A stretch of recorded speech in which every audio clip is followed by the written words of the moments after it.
O QQQQ11 é o ETF da Buena Vista que se propõe em pegar apenas as empresas e os ativos com high beta, isso é, alta volatilidade ali da Nasdaq. Obviamente esse vídeo não é uma recomendação de investimentos, mas vamos entender um pouquinho então o que esse ETF faz na prática, qual que é o índice que rege ele, como é que ele funciona e alguns cuidados importantes e aplicações mais práticas do que esse tipo de produto pode fornecer aí na sua carteira, tá bom? Bom, vamos entender então primeiro o que mais ou menos ele quer dizer, como é que funciona esse índice e depois a gente analisa um pouco do histórico e das possibilidades que podem acontecer. Então, primeiramente, você vai ter uma exposição aqui, ó, a alta volatilidade, tá bom?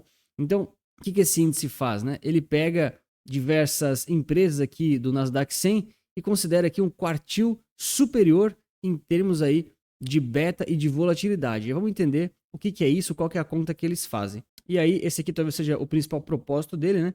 É potencializar retornos com uma análise refinada, mantendo aquela essência do índice Nasdaq, né? Sem precisar de derivativos complexos. Isso aqui, teoricamente, ajuda no custo para ser um pouco mais barato, tá bom?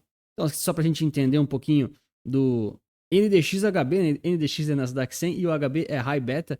Esse índice aqui tem uma série de critérios, ponderações, filtros, não pode ter mais de 10%, não pode ter menos que não sei quanto, mas basicamente ele vai focar muito aqui, ó, no beta, tá bom? O que é o beta? Ele é uma forma que o mercado usa para medir o quão volátil é um ativo em relação ao outro.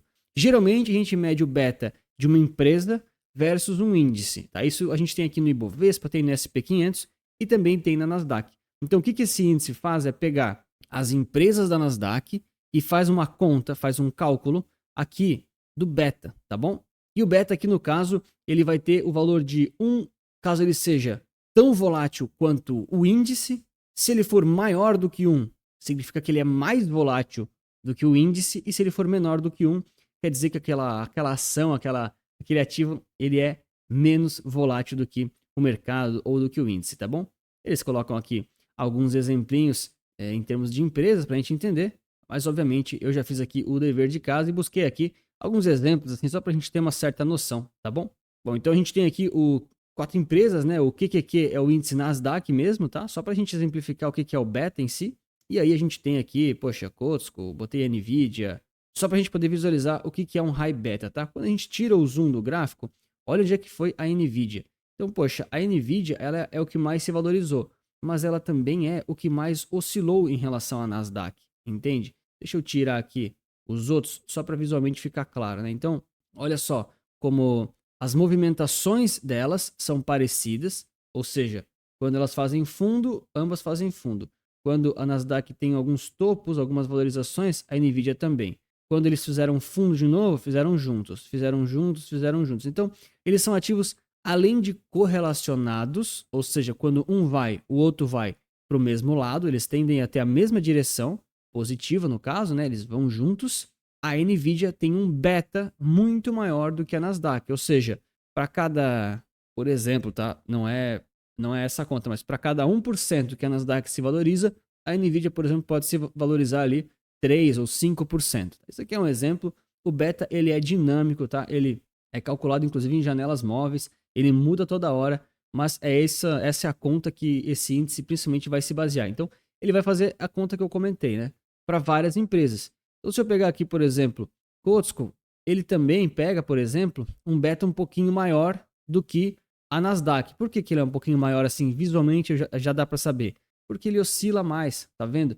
Não é só valorizar, tá, pessoal? Ele oscila mais. Então, enquanto o Nasdaq, por exemplo, é um gráfico mais brando, mais achatado, essa empresa aqui, por exemplo, ela está oscilando mais. Significa que ela tem um beta maior, tá? De novo, esse beta, ele não é estático, ele muda de tempos em tempos, né? Em alguns momentos ele pode ser um beta mais próximo de 0 e assim por diante. Mas esse aqui é o exemplo da vez, tá? Tanto é que se a gente compara com a Nvidia tem um beta maior ainda do que Costco, né? Então, realmente é uma medida de volatilidade, tá bom?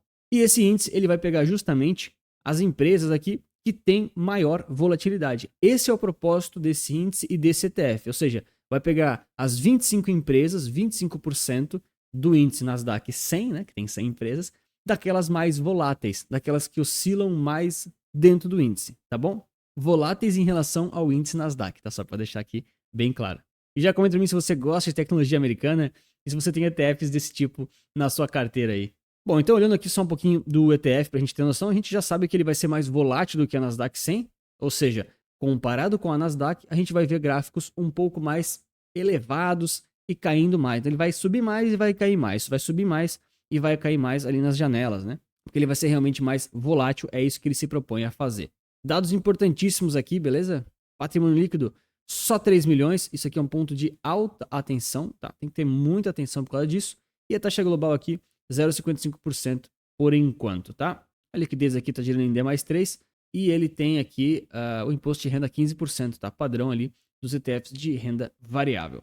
Então, olhando aqui, por exemplo, o site oficial da Nasdaq, pegando esse índice mais no detalhe, eles têm bem pouca informação, tá? Por incrível que pareça, colocam aqui as empresas meio chutadas, nem colocam o percentual. Então, 25 empresas, mas a gente não sabe quantos por cento tem cada uma.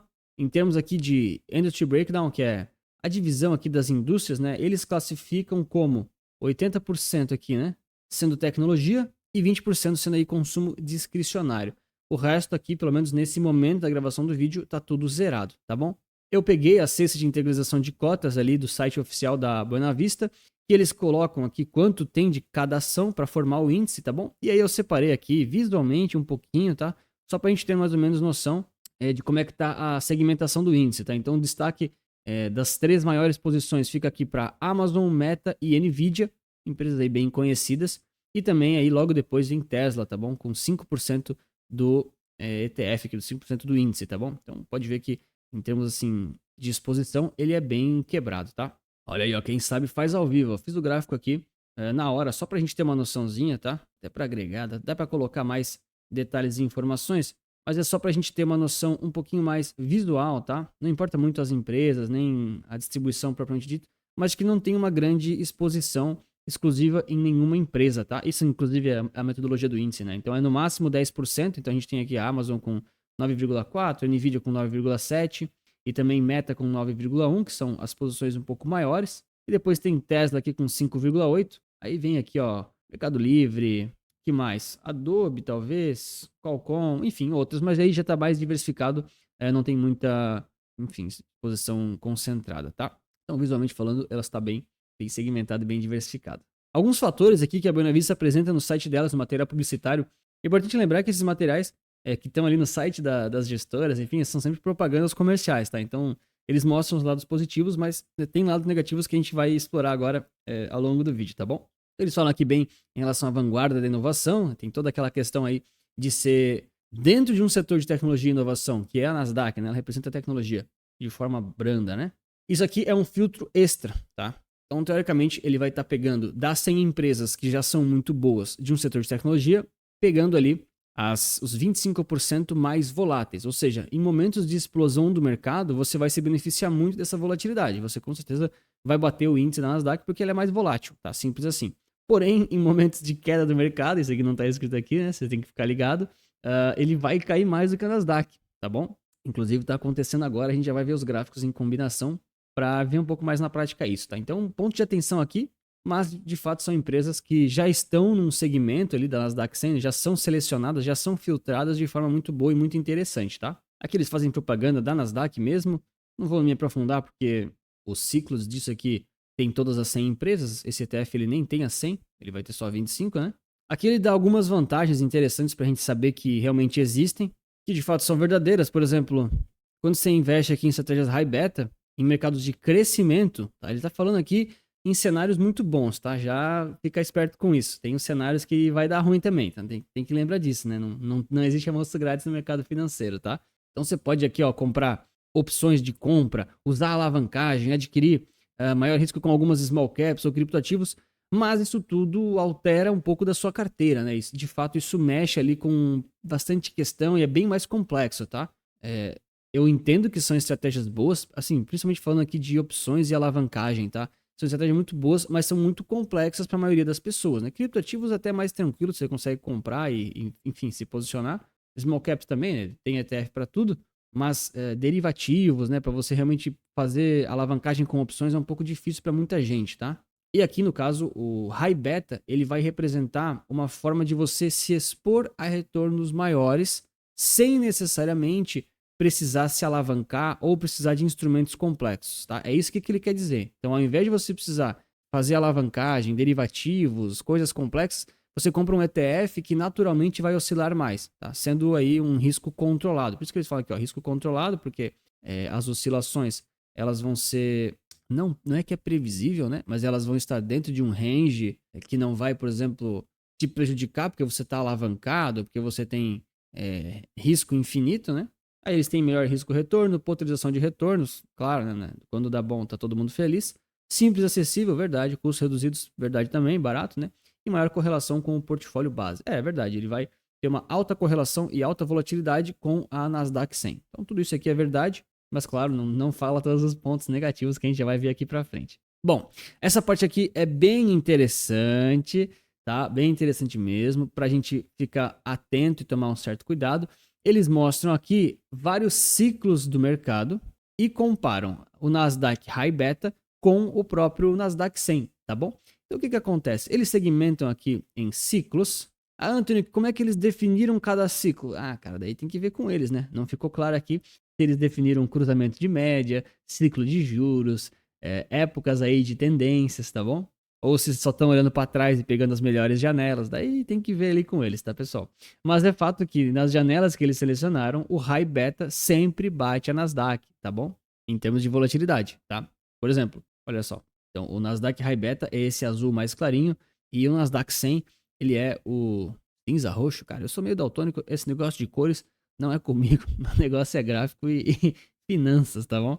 Mas vamos lá. Quando o mercado sobe, os ciclos se valorizam, né? O Nasdaq High Beta, ele geralmente vai bater porque é óbvio, ele é mais volátil, entendeu? Então você vai conseguir mais volatilidade que subiu, que foi positivo, tá bom? Então em qualquer ciclo assim de alta, ele vai bater a Nasdaq, tá? Isso matematicamente é impossível isso não acontecer, tá? Na real, eu não vou dizer que é impossível, mas é extremamente improvável, tá bom? Se alguém falar ali nos comentários, é possível, sim. Nessa do sim, a gente foca nas exceções e esquece da regra, né? Isso tem muito brasileiro aí que acaba investindo dessa forma. Vamos focar na regra, na média geral. Porém, em momentos de baixas aqui do mercado, ele também tende a ser mais volátil e também tende a cair um pouquinho mais, pelo menos, do que a Nasdaq 100, tá? Pode ver aqui, ó. Tô tentando dar o máximo de zoom possível, galera. Agora eu consegui mais, hein? Mas, ó, pode ver que a linha azul do High Beta, ele está abaixo, né? Tá caindo mais do que o próprio índice, tá? A mesma coisa nas outras janelas. Claro que pegando as janelas de queda foi até pouco, né? Foi até pouquinho, mas é fato que quando a Nasdaq cair, esse índice vai cair até um pouco mais, tá bom? Tem que ficar esperto com isso. Inclusive está acontecendo agora, já vamos analisar na prática aqui o gráfico. E também só tem que tomar cuidado, tá? Porque eles não estão mostrando aqui o drawdown dessa alta aqui para essa queda aqui, tá? Eles só segmentaram em ciclos. Então isso aqui, eu não tô dizendo que essa informação é falsa. Isso aqui tudo é verdade, tá? Assim, eles não iam botar coisas falsas aqui. Mas essas informações, elas são apresentadas de uma forma que podem induzir algumas pessoas a erro, tá bom? Porque aqui eles pegam simplesmente e fazem um cortão e falam que a partir daqui é um novo ciclo. Mas o que definiu esse novo ciclo? E aí eles botam o gráfico daqui para frente e só mostram um drawdown. Mas será que não foi um drawdown ainda maior? Não ficou claro, entende? Não ficou claro. Ah, Antônio, por que você não faz o teste para trás? Esses dados não estão disponíveis para trás de forma fácil, tá? Acho que nem na Bloomberg deve ter isso. E outra coisa, né? Quando o material é publicitário, tem que estar muito fácil e nítido para a gente ler e já bater o olho e já saber. Não pode ter essas perguntas. Se a gente tá fazendo perguntas aqui que não tá respondido no slide de cima ou de baixo, cara, tem que ficar esperto porque, enfim, né? Deveria estar fácil de saber. Ó, e esse tipo de conteúdo aí te agrada e você gosta de ETFs nacionais e internacionais, já deixa o like e se inscreve aqui no canal. Então aqui mais um pouquinho de como o índice é selecionado, né? Tem que fazer parte da Nasdaq 100. Tem aqui uma escolha aqui com base principalmente no beta aqui, né? Eles pegam 90 dias ao longo de 5 anos. Cara, é basicamente os ativos mais voláteis dos últimos meses, tá bom? E aí eles colocam aqui alguns critérios ainda de rebalanceamento trimestral e também aqui de ponderação para não ter um excesso de exposição acima de 10% e assim por diante. Bom, aqui eles ainda mostram um pouquinho de como é que estavam as exposições lá em novembro de 2024. A gente já viu que mudou um pouquinho. Essas maiores exposições a gente viu agora, né, lá no Excel que eu calculei ao vivo, são basicamente as mesmas, então não mudou muito. O que eu estranhei aqui só é aqui a inclinação setorial aqui, que eles falam que pode ser amplamente diversificado, né? Olha só, tecnologia, saúde, consumo discricionário, telecom, mas na realidade a gente não viu, por exemplo, saúde e os outros, pelo menos no índice atual, tá bom? E isso provavelmente era assim, mas mudou, tá? Como a gente viu, né? O rebalanceamento pode alterar completamente os setores ali do índice, né? Olha só, a gente estava vendo aqui no site, galera, o site oficial da Nasdaq aqui, tá? Então, como eles apontam, né? Tá apenas, opa, aqui, ó, tecnologia e consumo discricionário. Pode ver que saúde, ó, healthcare, não tem nada, staples também não. É isso, tá? Provavelmente telecomunicações deve estar dentro aqui, de tecnologia muitas vezes, tá? Ou não, né? Tá até aqui fora. Então realmente pode ter afetado e alterado bastante aqui a mudança de novembro, dezembro, que quando foi lançado para agora, tá? Aqui mais alguns gráficos de profetas do passado, né? Mostram aqui que no longo prazo bateu os benchmarks, papapã. Caras, isso aqui, se você vai abrir um material publicitário de alguma empresa aqui, de algum ETF, e ele não bate os índices nem no material publicitário, cara, você tem que reavaliar muita coisa, tá? Então, ótimo, ele bateu os índices, né? Muito bom, né? Ó, Nasdaq High Beta é a linha que mais subiu, 55 vezes, não sei o quê. Ok? Mas assim, galera, isso aqui também é profetas do passado, tá? Tem que tomar um pouco de cuidado com isso, porque não é, né? Não quer dizer que ele vai repetir exatamente esse mesmo resultado adiante, tá bom? Então, claro, um bom fator, né? Um fator de credibilidade, bate a Nasdaq, bate o S&P, bate o Ibovespa, bate o CDI, enfim. Tá? Mas não quer dizer que ele vai repetir isso aqui. Você não pode considerar que isso aqui é uma renda fixa, né? Justamente variável. Bom, e obviamente se você vai ter Nasdaq 100, Nasdaq High Beta, Nasdaq Low Beta, deve existir isso também. Isso é uma escolha um pouco pessoal sua, mas essa escolha eu acho que ela começa muito no seu objetivo como investidor, tá? Esse aqui é um índice, a gente vai começar agora a ver o gráfico dele mais na prática, que ele vai sempre oscilar mais do que o benchmark, que é a Nasdaq, tá bom? E a Nasdaq já é um índice que oscila mais do que o S&P. E o S&P é um índice que oscila mais do que o Ibovespa. E o Ibovespa é um índice que oscila mais do que o CDI, por exemplo. Então, o que você tem que ter noção quando está olhando para um ETF desses é essa volatilidade toda que vai vir. Vai me beneficiar ou vai me atrapalhar? Aí você tem que pensar, poxa, qual que é o seu perfil de risco? Qual que é o seu objetivo como investidor? Quantos por cento você acharia aceitável ter isso na carteira? Já vou dar aqui o spoiler da minha conclusão no final do vídeo, tá? Não é que esse ETF é bom nem ruim, esse vídeo não é uma recomendação de investimentos, mas esse aqui é um ETF que você tem que ficar ligado por causa da volatilidade. Tem que ficar ligado por causa da sobreposição dos ativos. Se você comprar Nasdaq High Beta, Nasdaq e S&P, você está botando um peso gigantesco na sua carteira em Nvidia, Meta, Qualcomm, qual era o outro aqui? Amazon, entendeu? Porque você está comprando as mesmas coisas e começando a botar mais peso, mais sobreposição, mais peso, mais sobreposição. Se você acertar e pegar um ciclo de alta supremo, cara, sua carteira vai estourar de alegria, top. Se foi sua estratégia, ótimo. Mas, cuidado, porque essa concentração grande em empresas que já são grandes na Nasdaq, já são grandes no S&P, e se você botar ainda mais um pouco com o Nasdaq High Beta, você está colocando high volatilidade, tá? Beta é volatilidade, galera. Então, se o mercado explodir, ótimo, você vai se beneficiar muito, mas se ele cair, isso pode machucar bastante sua carteira, tá? Então, tem que começar com essas perguntas. Qual é o seu objetivo e seu perfil de risco? Antônio, eu quero crescimento, eu realmente não estou preocupado com renda passiva, dividendos e tal. Galera aqui acho que já virou a página disso, né? Beleza, é um índice que vai te ajudar a fazer o crescimento de patrimônio, principalmente em ciclos de alta de mercado. Você vai ganhar mais do que a Nasdaq, vai bater o S&P, vai bater, aqui você provavelmente vai bater muito índice, tá? Mas ele vai trazer uma volatilidade grande, tá bom? Então, se o seu perfil de risco for mais conservador ou até mesmo moderado, tem que tomar um pouco de cuidado, tá? Porque num horizonte aí de 5 anos, se a gente tiver um bear market, ele pode sangrar bastante, tá bom? Pode sangrar bastante. Essa aqui é a visualização que a gente tem aqui do gráfico dele, né? O NDX-HB versus do QQQ, ou seja, eu estou analisando isso aqui em dólares, tá? Lá para os americanos. E a gente vê que desde que ele foi lançado, que era aqui em dezembro de 2024, ou seja, tem 3 meses isso aqui, ambos caíram, o mercado caiu, né, nos últimos dias, todo mundo está acompanhando, aquela coisa toda. E pode ver, né, o NDXHB, esse aqui é Nasdaq 100, né, e o HB é de High Beta, tá bom? Ele caiu mais do que o Nasdaq, tá? Então realmente é mais volatilidade, tá bom? Anthony, então quer dizer que quando ele subir, ele também vai subir mais do que o índice? Sim, ele tende a subir mais do que o índice naquele dia.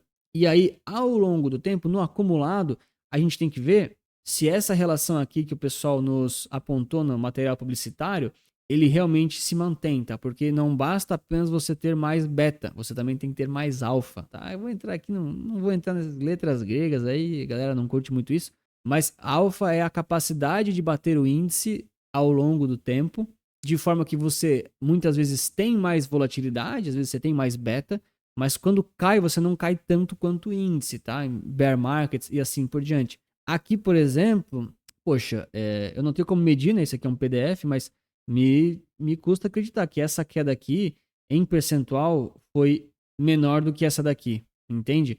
Cara, provavelmente, sei lá, aqui ele pode ter caído, cara, coisa de 40%. Esse aqui é um exemplo, tá? Não quer dizer que foi isso.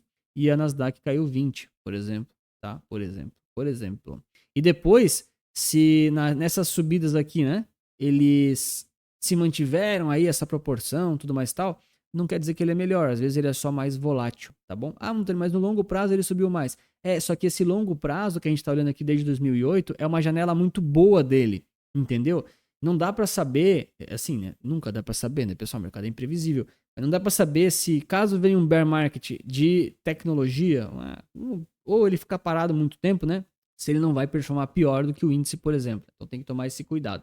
Obviamente, se você não sabe tomar todos esses cuidados, não tem paciência para gerir a sua carteira e quer soluções mais práticas e mais inteligentes, com carteiras prontas que vão te atender tanto para crescimento quanto para renda passiva, focadas aqui em ETFs, tanto nacionais quanto internacionais, tem aqui os meus recomendados no QR Code e no link aqui na descrição, em que apresento as minhas carteiras recomendadas para os investidores não dedicarem mais tempo do que o necessário para conseguir investir bem de forma diversificada. E aqui vamos analisar só, para fechar, a questão do QQQQ versus o Nas de 11, tá? Que é a Nasdaq aqui do Brasil. Então, eles seguem o mesmo padrão aqui de queda, né? Que a gente está vendo nos mercados, olha só. Então, lembra que tinha a Nasdaq em dólares, aqui a Nasdaq High Beta em dólares.